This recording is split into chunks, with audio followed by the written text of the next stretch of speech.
What does the Internet of Things mean in a marketing and media world?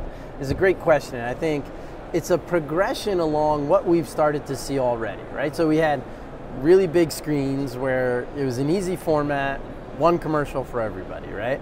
And then we went to smaller screens and we were starting to steal time from the big screen and looking at our desktop or laptop computers.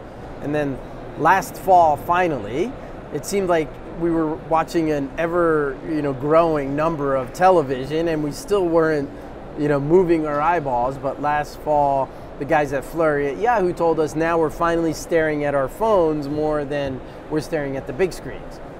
And so that progression is only continuing, right? So it went from big to smaller to the mobile screens. Now what we're starting to see is the progression to the Internet of Things, which is great because now we can lift our heads up and start to explore the world around us and bring physical world into our digital technology world. That's really what the Internet of Things means, which is a progression along smaller and smaller screens and then screens growing away totally, right? So the connected watch is a great example of Internet of Things. We have the Apple Watch, the Android Watch, or any other watch. Every watch is going to help us extend the reach of our computing technology, our cloud technology, our screens.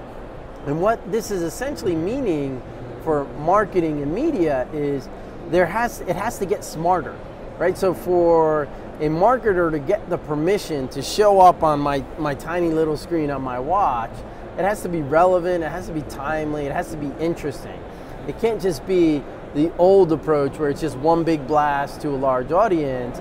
It has to be something that shows that this company, this brand, has a reason to show up on my watch.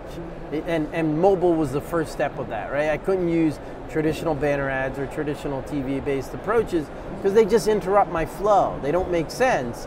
I have to use data to make sure that marketer or media message is relevant and timely, and it's something that I as a company or a brand has permission that I'm going to let them show up on my device. So what other devices or objects in our world will be part of this moving forward down the road, perhaps? Well, ideally, it's anything physical can now be digital, right? So this started to happen a couple of years ago, and we talked about this in Converge. And the classic computer science definition is ubiquitous computing.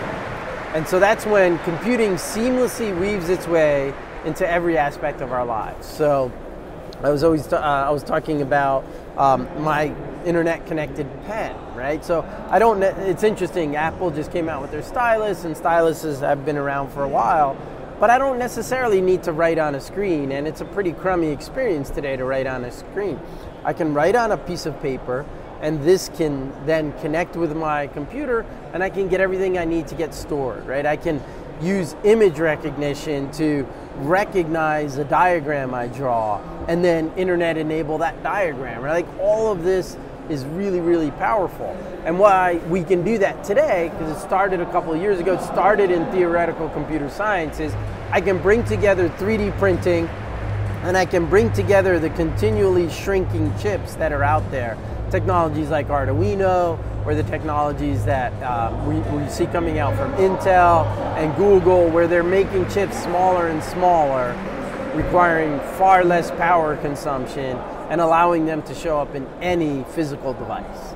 So I think there's no end to what we're going to see showing up as an internet-enabled device. And finally, let me ask you kind of what keeps you up at night, or what are the issues? Because there's clearly some serious issues facing our industry around fraud, around privacy, around ad blocking. What are some of the things that you're concerned that you think the industry should be addressing? Yeah, so I think, of course, understanding the impact from fraud and ad blocking, things like that. But I still think those are concerns to some degree looking backwards. Again, because as we look forward and we see our eyeballs shift from the bigger screens, smaller screens to no screen, ad blocking and traditional advertising doesn't have a role there, right? It's the challenge for marketers and the challenge for brands is, how is my brand relevant in a world where there are no screens, right? Where the Internet of Things is much more relevant, much more important, where people are looking at their watch the eyeball is shifting from the phone to the watch, the screen is getting smaller and eventually going away.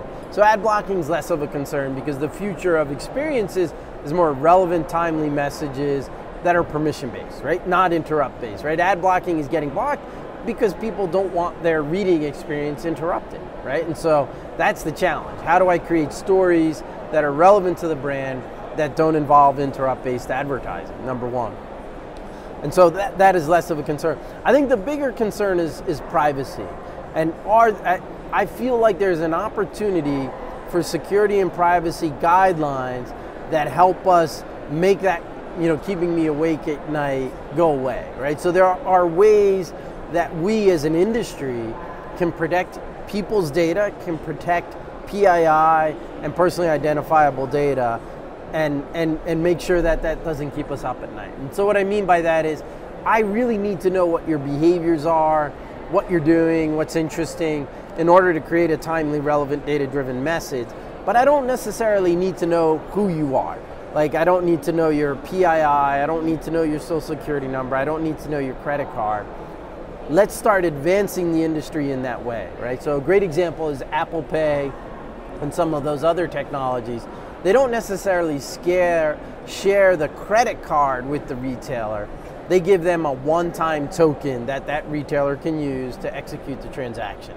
So how do we replicate that one-time token in the way that we deal with privacy and data on broader scales?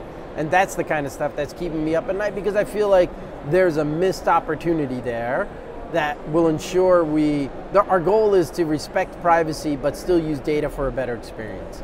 And we need to keep that goal in mind and come up with ways to achieve that goal.